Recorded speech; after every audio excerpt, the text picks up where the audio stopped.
Welcome back in, ladies and gentlemen, into the one and only Straight Facts Homie Offseason Podcast Edition. Thank you very much for finding us, for watching and listening.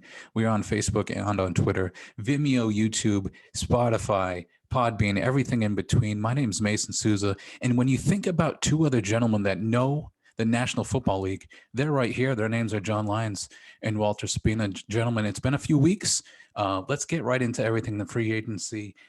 You guys are probably going to have to carry the knowledge because for myself, a little bit exciting. I became a father for the first time. I haven't slept in 10 days. So if I sound a little bit out of it, that's because, and I'm sure there are some fathers listening, 10 days, that's cute. Try 10 years, but I digress. So we'll get into all the whirlwind that was in the NFL starting right now. So, John, let me start with you. What would you say what has been the biggest takeaway since the last time we spoke, 3-4 weeks? It was just shortly after free agency began. A lot of moving and shaking, whether it's owners speaking, players retiring, more quarterbacks being traded, draft picks being traded, everything else in between. How would you like to begin? Yeah, for me, it's just the sheer volume of movement we've seen, whether it's free agent signings, trades, draft trades. Because, when we last spoke, there had been a flurry of Patriot free agent signings, and there had been a lot of big names. And we're like, okay, maybe the dust will settle now for a little bit. And then just in the last couple of weeks, I mean, we have the 49ers trading up to number 3, and then, the Dolphins trading back up to number 6. So the Eagles going back to 12. Now we hear in the last few days the Falcons at number 4 are open for business. So all this stuff has been going on. And to me, it's just the amount of movement. Whereas last year, and I think a lot of this had to do with COVID, not that there wasn't any movement, but there wasn't the level of activity. And I think there's some teams now with the adjusted salary cap, which we saw in free agency, and with the fact that we may see 4 quarterbacks go with the top 4 draft picks for the first time in NFL history. We see a lot of movement there. We're seeing some people say, oh, Justin Fields is still the number 2 quarterback on the board. And then you hear some whispers that he's going to be there at 10 or 11 if a team wants to trade up. So to me, just the sheer volume of activity has been my biggest takeaway, and it's been really fun to watch. Yep. And John, you speak about the movement, and how about a team that kept everyone with no movement? Tampa Bay Buccaneers, Mason mentioned it, bringing back, 21 or 22, all their starters from the Super Bowl team. They can easily go out and make another run for it. You hear about these teams that win a Super Bowl, and you got a couple guys that want to move on because they got their ring, maybe go out and get a contract if they're in the early 30s, that one more big contract. But the Bucs, they got the whole crew back. They're ready to run it back. Tom Brady was on an interview, said, there is a different way than the Patriot way to do things. And he bought into it. And if the rest of the starters can get it back, I see no reason why they can't make the Super Bowl again. And then going back to the draft, again, the talk of all the quarterbacks and how, top heavy this draft class is with quarterbacks. And just when you talk from one draft expert to the next, the range in which they have all these quarterbacks, you could see, as you said, you could see quarterbacks go in the top 4 picks. You could see guys drop. We might, there's a couple guys that have some of these guys dropping late first round, early second round. So just the sheer kind of beginning to end where we might see all these quarterbacks go in the range where they may fall is really kind of intriguing to see where they're actually going to fall come draft day. Yeah, it seems very unpredictable, but also not at the same time, because obviously it's a foregone, conclusion that Trevor Lawrence from Clemson's going number 1. It seems like the Jets have their eyes on either Wilson or Fields at number 2. And then with the 49ers moving up to 3, it's very likely that a quarterback's going there as well. What does that mean for Jimmy Garoppolo? I take that as probably the biggest takeaway over the last 3 weeks. We've been talking about it for a while now, since the Patriots just cavalcade of activity in free agency, signing, the most players, 20 plus players in the first half week of since NFL free agency began. Quarterback is still the only position that needs filled. Obviously, bringing back Cam Newton. In Bill Belichick's eyes and mind, maybe the quarterback position is filled, but you want to look towards a more long-term future, maybe give Cam Newton a little bit more options, see if last year was just a fluke year, if he can recover and have a decent season this year. But it looks like the 49ers reportedly, even though they've said a year and a half, ever since that Super Bowl loss to the Chiefs, Jimmy Garoppolo is our guy. He's in our plans for the future. There have been these whispers from Kyle Shanahan, John Lynch, that, yeah, we're not really sold on Jimmy Garoppolo. Reports coming out that a first round pick will do the deal for Jimmy Garoppolo. So I'll take that and spin it right back at you, John. First round pick for Jimmy Garoppolo. The Patriots are right there in the middle of the pack at number 15. Would you do it, and would that be enough for the Patriots to be a contender again? Yeah, and first of all, I think Jimmy Garoppolo kind of gets an unfair rap. I mean, he's 24-9 as a starter, including getting to the Super Bowl. I know durability's been a little bit of a concern, but since he's gone to San Francisco, when he's been on the field, he's been terrific. And we saw him in New England. Granted, a game and a half, he was terrific. So I think he's got a kind of an unfair rap. And he's a guy that, yes, I do want the Patriots to go get. However, Mason, I will add one caveat, and that's, how does the board fall on draft night? Because if the Patriots are sitting there at 15 and Justin Fields somehow is there, or Mac Jones, who I think Mac Jones is actually going to be the 49ers pick. But regardless, if there is a quarterback of the future at either 15 or even at 12 and they're willing to trade up, then I want that guy. But if there's not, then I want Jimmy. Because to me, Jimmy is not just a proven commodity, but he's still only 30. He could be your quarterback for 8 years. It's not like he's a bridge guy here for a year or two. If he comes in and plays well, he could be your quarterback, your franchise guy. So if the Patriots have a young quarterback available to them in the first or even second round that they love, fine, go that. If not, yeah, I'd give up a first round for Garoppolo. He's going to be your starting quarterback, and a good one. Mm-hmm. And then the 49ers too, why not, kind of set the bar high? This is where negotiations come. You say you ask for a first, and then someone comes calling and they'll give you their offer, and then you try to work something out. If it's not a first, maybe you can get a high second, or maybe whatever else you want to try to negotiate with. But for the 49ers to set the bar, the first round pick, that's just the start of negotiation. It doesn't mean it's necessarily going to be a first round pick, especially if a team like the Patriots want to jump in and trade up and get their guy, as John mentioned, at 50, at 12 or somewhere above that. But if you see the top four quarterbacks come off the board before 10, you might see the Patriots come in and say, okay, we'll give you 15 for Garoppolo, and then whatever other pieces help to make that trade happen. So again, it really matters how the first kind of eight to 10 picks fall in the draft is to, it'll kind of judge, at least my opinion, whether or not the Patriots should call back San Francisco and say, all right, here's 15, give us Garoppolo, and let's see how it goes. Yeah, and I would just add to that too. If you look at the two big quarterback trades, with Carson Wentz and Sam Darnold, Carson Wentz was for conditional picks that maybe could be a first depending on how he plays. But I mean, if the Colts are giving up a first round pick, they're probably winning the Super Bowl. So whatever, they don't care. And then Darnold's a 2, a 4, and a 6. So when I'm looking at Garoppolo, I think he's more valuable than those guys. But I think Walter's right. Maybe just a high second and a third. Or maybe the Patriots even could trade down from 15, get picked 22 or 23.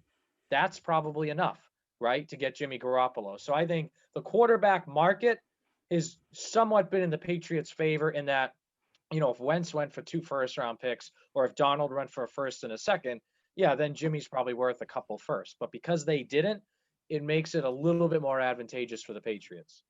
Yeah, it does seem the Patriots are still at least stuck in their ways of getting the quarterback at their price rather than paying top dollar. And even if they do trade for someone like Jimmy Garoppolo, are they going to pay him the 24, 25 million that's on the cap for next season? Are they going to come to him and be like, hey, Jimmy, we kind of made you do us a little solid here. Why don't you knock 5 million off that and we can go from there?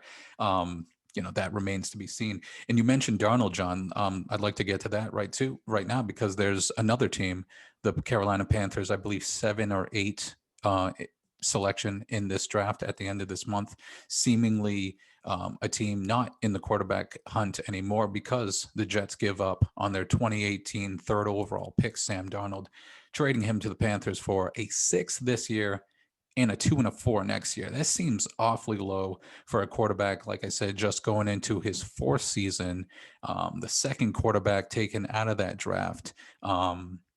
And in turn, it looks like Teddy Bridgewater may be available. So, that moving and shaking of quarterbacks, and like you mentioned, John, it kind of plays into a team's favor, just like the Patriots, where quarterbacks are a little bit more available and almost at their price. But what'd you make of that trade? It seemed inevitable that the Jets were going to go quarterback at number 2 overall, but it seemed like that was bottom of the barrel value, trading Darnold away for very little draft capital.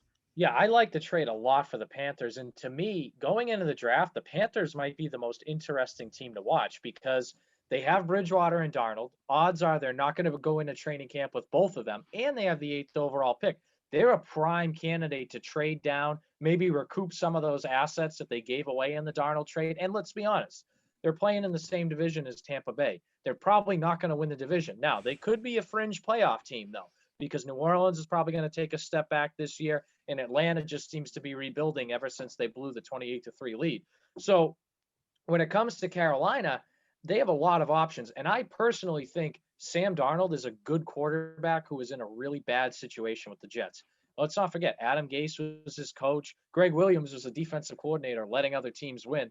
Very little skill position players there for him to work with, an up and down offensive line. So I think in a better situation with Matt Rule in Carolina, and don't forget Christian McCaffrey, he's going to be a lot better. So I think if, just to put a Patriots spin on it, if there's a spot where Justin Fields is at 8 or Trey Lance is at 8 and they want that guy, that's a prime position for them to potentially now, I don't think they will, but that is a prime candidate for them to do. So I think Carolina, I love the Sam Darnold trade for them.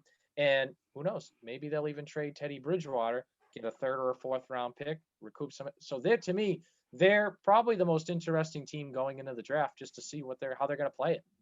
Mm-hmm. Yeah, it kind of seems like they're playing with house money. You've got kind of 2 quarterbacks in a quarterback top heavy draft.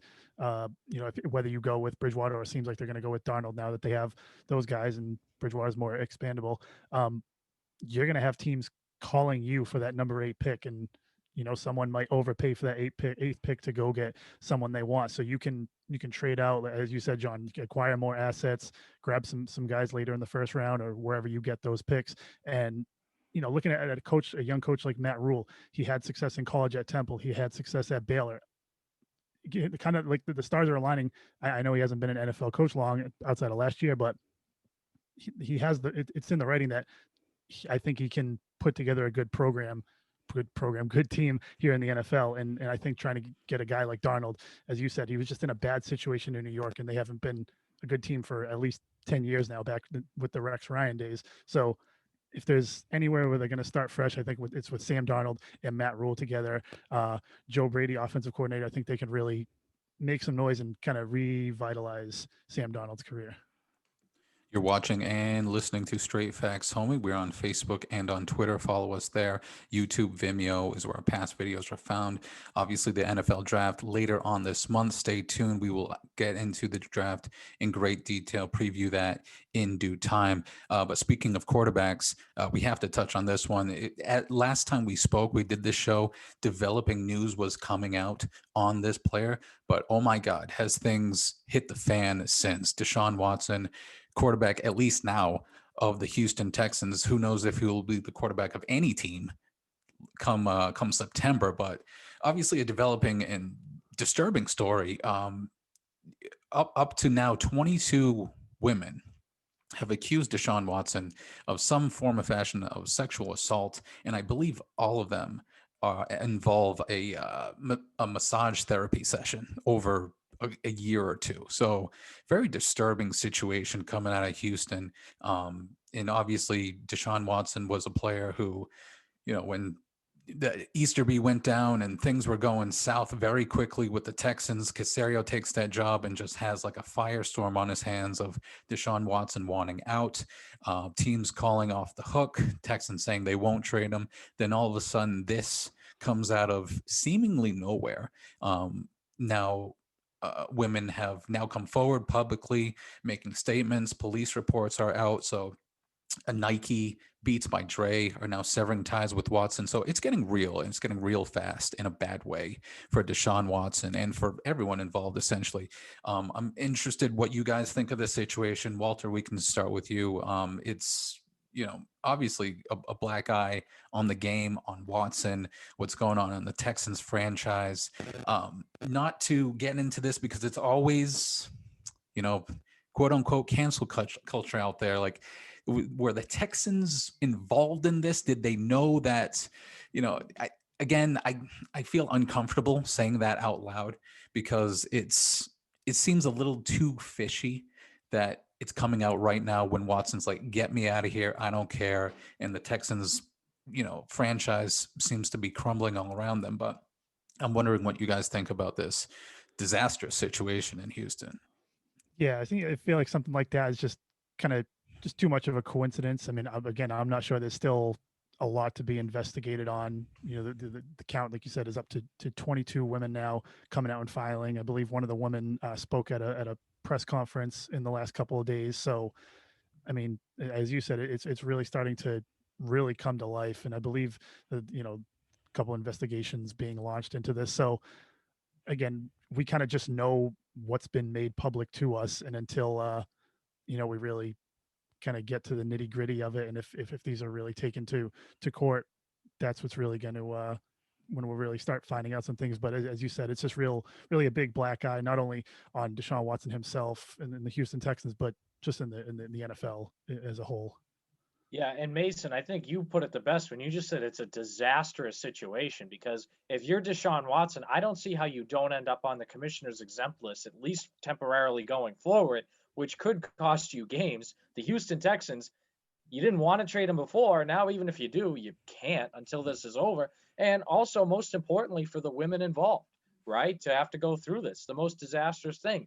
And of course, it's all going to be investigated. And if Deshaun Watson is innocent, he will be cleared. But if he's guilty, he could either end up in prison or he could end up seriously jeopardizing his NFL career. And let's be honest, too. Yeah, there's 22 accusations. If he did all 22, that's awful. Even if he only did one, that's still awful and could still land him in jail, right? So I think, Mason, you put it the best. It's a disastrous situation because everyone involved, there's a negative result. Right? Nick Caserio comes in as a new GM, David Culley, a new head coach. Now their franchise QB might not even be there one way or the other. Any team that wanted Deshaun Watson can't go get him. And let's not forget, prior to this, Deshaun Watson was one of the young, good, quote unquote, faces of the league, along with Patrick Mahomes, Lamar Jackson, these up and coming stars who you felt, oh, the league is in good hands, we all felt, right? And just in the last few months, Mahomes and the Chiefs got blasted in the Super Bowl. Lamar Jackson kind of came down from that MVP season a couple of years ago. And now, obviously, way more seriously are these allegations against Watson. So I'm not saying the league by any means is in a bad place going forward, but it's definitely a black mark on one of their future faces, or what they hope to be a future face of the league. Yeah, that 2017 draft, at least the top is now shambles. Mahomes is in a walking boot. Watson is, maybe a terrible person. And now my guy, Mitch Trubisky, is a backup in Buffalo. The Patriots, I think, missed out on him. I know you agree, John. But it's just, yeah, like you said, it's a developing situation, and it's obviously something we will discuss moving forward once more facts come out. But yeah, what a wrench in that situation of, if obviously we can only speculate at this point of, did Watson did he want to get out because he hated his time with the Texans, or did he know this was on the forefront and he's like, get me out of here before it's too late? So obviously all that information most likely will come out in due time. As both of you mentioned, the NFL is conducting multiple investigations, and yeah, probably you're right, John. He's probably in a situation where he will be on the exempt list, where he can't be traded, and it doesn't look like any team at least at this moment wants him. So, a very, very sketchy situation, to say the very least.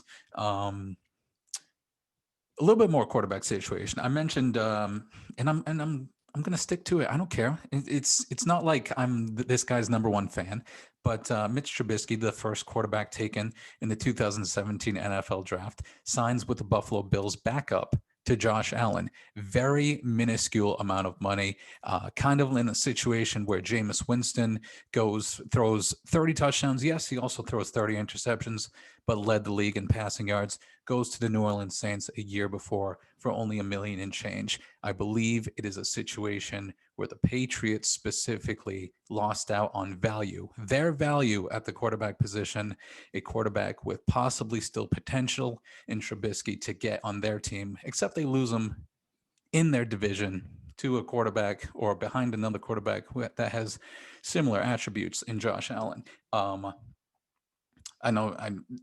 Let me pass it right back to you, John. Mitch Trubisky and Josh Allen, the AFC East seems like to be a stronghold over the Patriots for some time. Don't you agree? Yeah, well, I think if Mitch Trubisky came to the Patriots, the only person whining and crying more than your newborn baby would have been me. Oh. So it's a really good thing that he did not end up in New England because, to put it nicely, I just think he blows. I just haven't seen it. I'm sorry. At least Josh Allen, when he was bad, you saw the physical tools at least. But Trubisky, man, I'm just happy for the Bears that he's not there anymore and they don't have to deal with it, you know? And hey, they got the Red Rifle Andy Dalton out there. So maybe it definitely will be better. But I think, you know, on a more serious note, with the AFC East itself, you bring up a good point because the Jets are going to have their quarterback of the future. And we think it's Zach Wilson, but whoever they have second on their draft board, they're going to have their quarterback of the future. The Bills have their quarterback of the future, and so do the Dolphins with Tua. The Patriots have a quarterback of the present in Cam Newton, who we all agree did not play that well in 2020. But in fairness to Cam Newton, it was a truncated offseason, truncated training camp, and he had really poor weapons around him. So no matter what, I think Cam Newton's going to be better in 2021. Don't get me wrong. However, is Cam Newton better, as good as Josh Allen? I don't think so. Is Cam Newton better, as good as Tua? Maybe close. And is Cam Newton better, you know, is that going to be better than a rookie Zach Wilson? I don't necessarily think so, you know, unless there's some change. So even with Cam Newton being a lot better, you still have at best, and I'm saying at best, the second best quarterback situation in the division and probably the third. So that's why I think we talked earlier about different quarterback movement. Still think the Patriots should be in the market because, like I said, even a better Cam Newton, and I am rooting for him to be better. I think he will be better. It's not going to be the best in the division, and you're going to have to beat the Bills with a better Josh Allen. Yeah, speaking of Mitch Trubisky, I mean, he just signed to a 1-year deal. I believe it was Sean McDermott or someone within the organization said we don't expect him here for a long time. So I think it's kind of just a 1-year reset for him. I don't know what he's going to get on the market. Not a long time. Yeah, I don't know what he's going to get on the market being a backup for a year, but we'll see if anyone even wants him. Put some respect on the Nickelodeon valuable player. God, jeez. So we'll see what he does here. Most likely rides the bench and then kind of just rides off into the sunset as a backup quarterback for the remainder of his career. But again, kind of going around the rest of the division, as John said, you know, we got Cam Newton here. Depending on how the draft falls, we'll see what we do in terms of drafting a quarterback. The Jets, you know, most mock drafts are pointing towards them taking Zach Wilson or you know, at the very least a quarterback at number 2, and then the Dolphins, if they stick with Tua, which it seems like they're going to do moving forward, you're kind of in a kind of like a purgatory type spot with your quarterback spot with Cam Newton, because again, last year was a weird year, didn't have the weapons, no training camp, no preseason, and we kind of just threw Cam Newton out on the field. And he had the 12 rushing touchdowns, didn't have that great of a passing season by any means. Single digit passing touchdowns and, you know, double digit interceptions is never a good season, but there was the talk of last year of, you know, we're going to be run heavy. Sony Michel gets hurt. We're running the ball, you know, pretty well with Damian Harris. Cam Newton, again, has the 12 rushing touchdowns. And then you go out and you get all these weapons. So now we're sitting here with Cam Newton. Are we expecting Cam Newton to throw the ball more and kind of be that effective passing quarterback where, I mean, I think what would be the least amount of touchdowns that we would kind of accept for Cam Newton to be a good season? Would it be 15? Does he have to get the 20 mark? Or are we looking forward to possibly trading up if our guy's there, or hoping our guy falls to 15? So it's kind of a wishy-washy spot there for us with Cam Newton at quarterback, because are we going to let him throw more with what we saw last year, or are we going to try to go get someone else and compete and hopefully get that job over Cam Newton? I mean, to answer that hypothetical, Walter, about how many touchdowns is considered a failure for Cam Newton, with the Patriots in total dollars spending on 5 of the top 13, at least at this point in free agency: Henry, Smith, Aguilar, and I believe Andrews was another one, David Andrews, and I think another offensive. Kendrick Bourne. Thank you. Kendrick Bourne was the other one. Top 5 5 of the top 13 in total dollars signed this free agency. It better be at least 20. It better be, passing touchdowns, because what's the point? What's the point of signing these guys if you can't put it in their hands in the end zone? I know Jonnu Smith is kind of like that Hernandez type tight end where you can line him back in the backfield and he can make some plays. He's done that with the Titans. So they're going to have to get very creative. I mean, Josh McDaniels, I believe, is the guy that can get creative at times. He can get stagnant at times, but he's going to have one of his best signal calling years as the offensive coordinator for this team to get the ball moving much better than they did last year. One more thing on the quarterback situation. I know we've spent a lot of time on it, but rightfully so.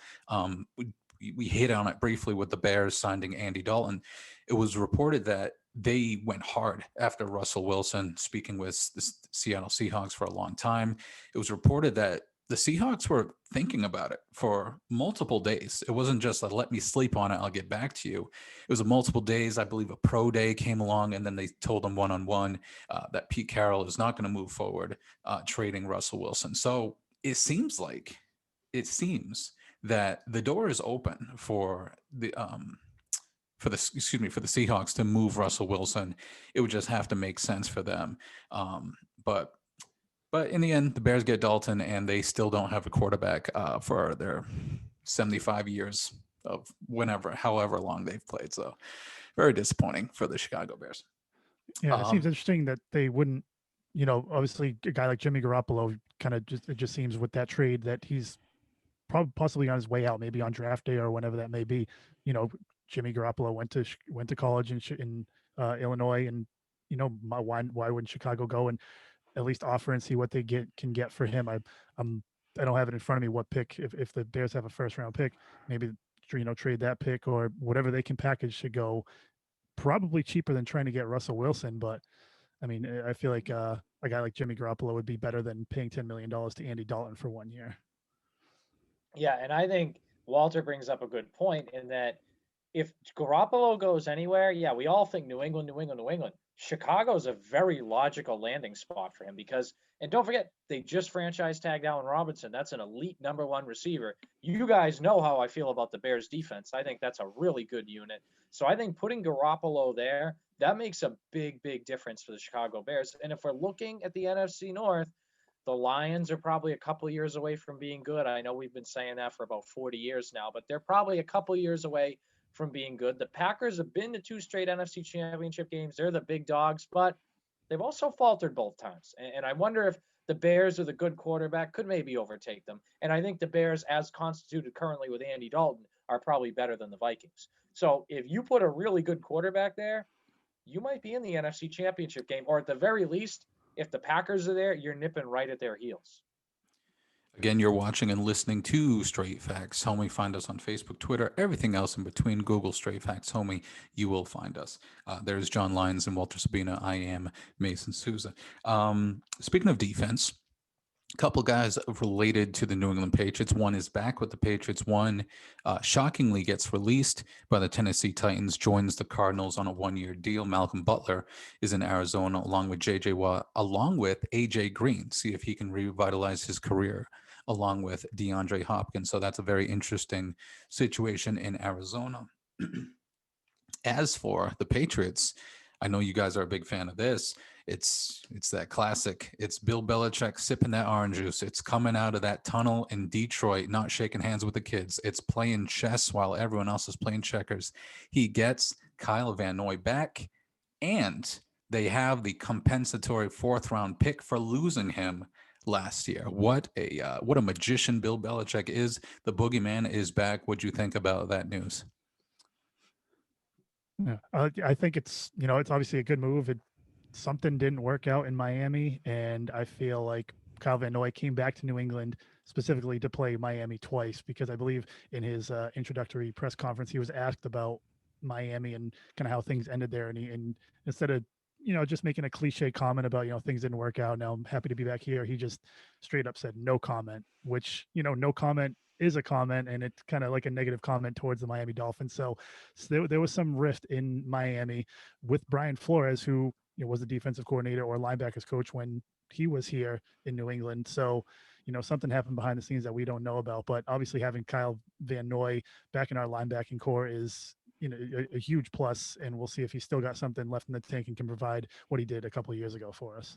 Yeah, and when I saw Kyle Van Noy and Malcolm Butler both get released, my initial reaction on both was surprise. They both played well in 2020. Kyle Van Noy was a team captain down in Miami, and I think for the Patriots to get Van Noy back, because remember, they signed Matt Judon, they're getting Hightower back, but they also have two good young linebackers, especially Josh Uche. I know Jennings had some struggles, but he's got some potential. But Josh Uche is a really good player that I think is going to learn quite a bit and work really well with Kyle Van Noy. So I think that's going to be a major benefit. And Kyle Van Noy is a good player that the Patriots are going to get. I mean, that's another really good player they're getting for a low cost.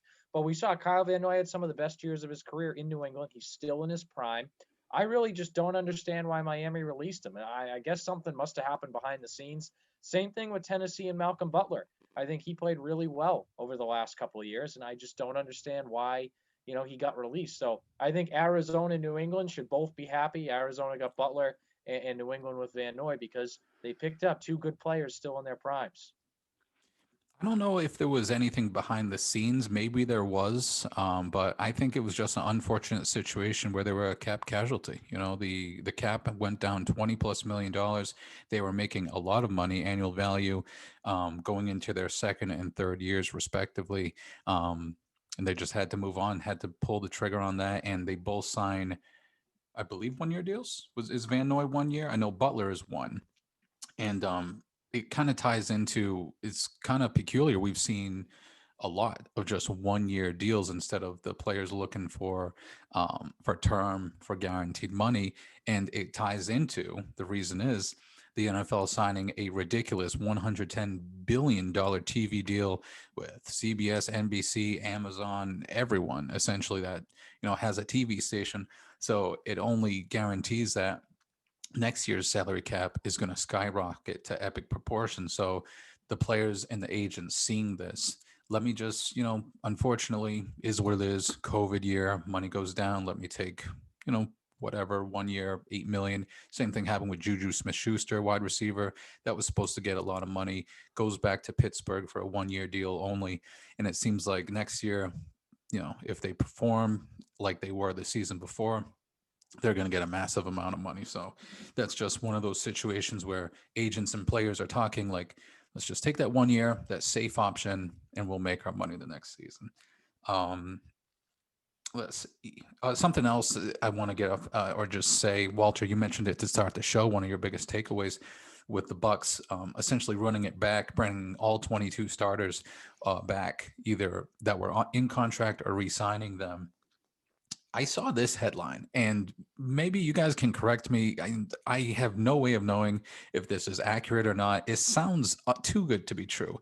But Tom Brady restructured his contract to get him to play to 45, and essentially got him an extra year, void years, that salary cap game to spread money. So Tom Brady essentially gets another year with the Bucs. But by doing that, he signed a second contract. And I read that he is the first and only Bucs quarterback to sign a second contract with the team. The franchise has been around for 45 years, and he's the only quarterback to sign a second contract at the quarterback. And of course, how fitting that it seems like he'll be age 45 playing with the Tampa Bay Buccaneers. So I don't know if that's factual or not, but it just sounds absolutely ridiculous. And, good on Tampa. Good on Tampa for doing that and making Tom Brady happy. And he'll probably play until he's 50. So, yeah, I think you're right. And with Brady, too, not only did he just restructure his deal, which we've seen so many times in New England, a major reason that they got a lot of these guys back is the Brady factor. Like, yeah, they had to pay guys, they franchised Shaq Barrett, but a lot of these guys said, hey, we got a chance to win 2 straight Super Bowls. Let's go back and do it. and they just saw firsthand how hard it is because the team they beat in the Super Bowl, the Chiefs, were trying to win 2 in a row, and they lost a couple guys from last year's team, had some injuries, and they weren't quite able to do it. So the Bucs saw firsthand how hard it can be, and Brady's seen how hard it can be because he's done it once and he stopped it again when it came to the Seahawks in 2014. So I think the Brady factor was a major part in a lot of these guys coming back to Tampa Bay. Yeah, I mean it's real simple, just restructure so other guys you can pay to keep other guys. You get all 22 guys back, as you mentioned. Kansas City is trying to run it back a lot. I'm pretty sure I picked Kansas City to win in the Super Bowl, and then you just see what Tampa Bay did. They kind of came together in that playoff run after the kind of shaky regular season, and then they're really hitting their stride now. We've seen teams that have kind of turned it on at the beginning of the playoffs, win the Super Bowl, and then the next season they hit that stride throughout the whole season. I wouldn't be surprised if with a 17 game regular season we see the Bucs win 14 15 games and kind of just roll their way through the NFC to that top seed. So again, it's the Brady effect, and obviously bringing all 22 guys back isn't anything to kind of shake your head at, because they're going to be loaded next year. Yeah, what a very interesting way of thinking. The quarterback restructuring his contract to bring back players.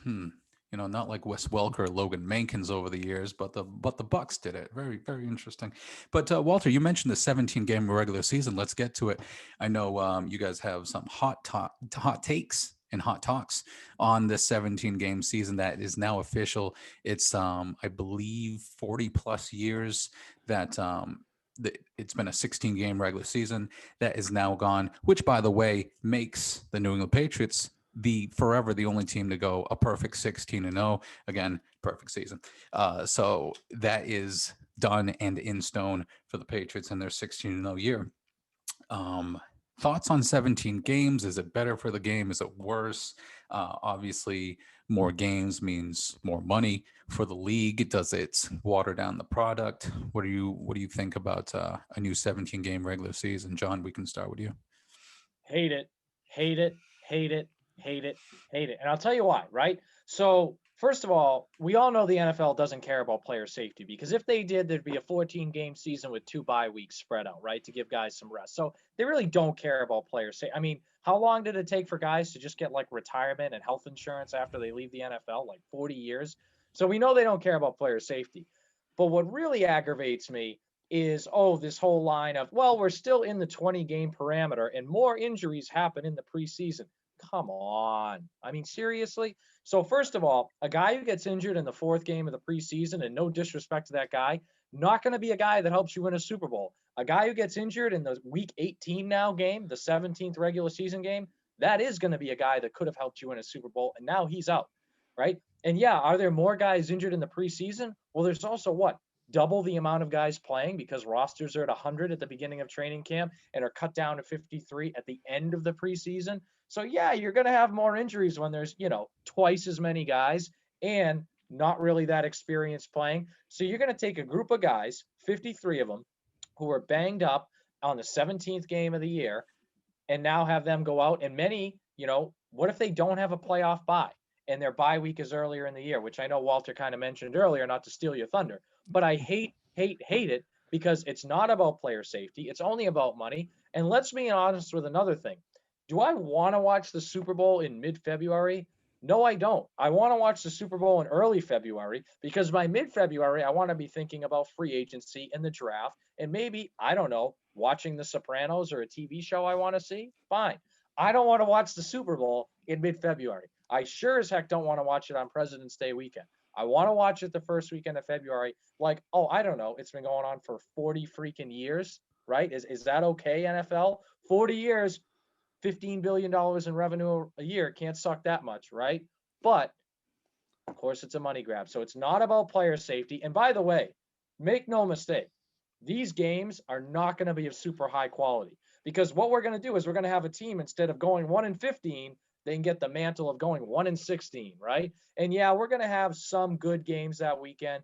But when guys are more banged up, teams and coaches, right? And I'm a coach, you got to think of this. You're going to have to rest more guys those last 2 weeks of the year. So now, instead of having a guy just sit out week 16 or only play the first quarter, now you're going to have a guy playing maybe most of the week 16 game, but none of the week 17 games. So, how are Packers fans going to feel when Aaron Rodgers plays the first half of 2 straight games? Is that going to be enjoyable? Is that even good for the Packers? They're going to have guys playing maybe meaningless minutes standing wise, but they have to keep them sharp for injuries. So look, I know I went on a little while, but this idea just blows. All right. It's a money grab. It's not about player safety. And in the end, yeah, I'm going to watch it because I'm a football fan. So I'm going to say that right up front. All right. I am going to watch it, but it's not going to be the highest quality football. And we're going to see good players get injured. Yeah. On top of, everything John said about the player safety and injuries, I mean, just look at you said it's been going on for 40 years. It brings up the saying, if it ain't broke, don't fix it. What was wrong with this system that we had to go and change and add a 17th game and add a 7th playoff team that everything just gets scrambled. You had the perfect scenario to, for different opponents. You had your division, your 6 games there. You had your other 4 against another AFC division. And then you had your other 4 against the NFC division, and then the other, wherever you finish in your division, those games against the other interconference, division. So you had your 16 games right there. So now the 17th game is, however they're figuring out how to do it. It just adds more confusion to try to figure out what your 17th game is. So that's just kind of one thing that really screws everything up. So again, if it ain't broke, don't fix it. And then again, if you've got a team that's got a week 4 bye or a week 5 bye, and then they're all the way in week 16, week 17, week 18. And you got a guy with a nagging injury that you kind of want him to play through because you're fighting for that 7 seed or that 6 seed, and then that guy pushes it that week and then he gets injured. You're screwed because, and now let's say if you do make the playoffs, who knows if he's even playing in that playoff game? The only logistical way to do it would be to add a second bye in there. But again, as John said, it pushes the season out to, the middle of February. And then, we don't know what's going on with COVID, if there's going to be another outbreak, if we're pushing games again, another week back, maybe even closer to March at this point. So many things going into it. And I don't know, it just seems bad for just the product that we had that was working already. The 12-team playoff with the 16-game season just seemed to work wonders. And it's obviously all a money grab, but it's going to be bad because someone's going to get seriously hurt, and it's going to make this whole change look bad, and we'll look back and say, we told you so. Yeah, and one other thing, right? So this is also going to make it harder to evaluate teams, because right now, if your team goes 9-7, you're like, okay, we're a little above average, but not that good. But if you go 10-6, that's a big difference between 9-7 and 10-6, right? You figure you win 10 games, you're in the playoffs. So what's a 10-7 team? Are they good, or are they just slightly above mediocre? Because they got those 7 losses, but they got those 10 wins. I don't know. Is that a good team? Right? Are the Patriots going to go 7-10 or 8-9? I don't know. Are they good? Are they better? I don't know. I know Jeff Fisher somewhere is like, oh, how could I live in this day? I can't go 7-9. First of all, bravo. 9-1 maybe. 7. There, perfect. Yeah. Just one even tie it. every year. Split it down the middle. That's how you fire hot takes from the both of you. Well done. At the risk of being absolutely Game of Thrones take shamed by both of you, and that's probably one of the shows you might watch in the middle of February. I'm for it. I like the interconference games. Give me the other one. And I'm a selfish man. Give me football later into the new year as long as possible. I don't like that huge gap in between the Super Bowl and free agency and the draft. Give me more football in there. I'm a selfish man. That's what I want. No other reason. Player safety. Sorry, that's not my job. But those are my selfish thoughts on that. But I think that's a great way to end the show. Unless there's anything else you guys would like to mention, we'll obviously have an NFL draft preview show coming up. But well done, and I think we'll take it from there. How's that sound? Sounds good to me. Yeah, I'm looking forward to watching the 17th game. I'm just going to hate the concept of it. Just going to hate watch so bad, fists clenched, and I hate this interconference you know game. what? That's going to get Cam Newton at 20 touchdown passes. Absolutely. And it'll be on. Now we got to change the threshold. Do you have to 22? See what I mean? 20 and a half. Don't worry, it'll be on Amazon Prime, where I'm sure everyone over 50 will be able to watch. You've been watching and listening to Straight Facts, homie. We're on Facebook, Twitter, Google us, Podbean, Spotify, everywhere. Straight Facts, homie. Thank you very much for listening and watching. There is John Lyons. There is Walter Sabina. My name is Mason Souza. Join us very shortly in the near future. We will have a huge, in-depth 2021 NFL draft show and everything else, previewing that and recapping that in due time. So again, thank you, gentlemen. Thank you for watching and listening. Talk to you next time.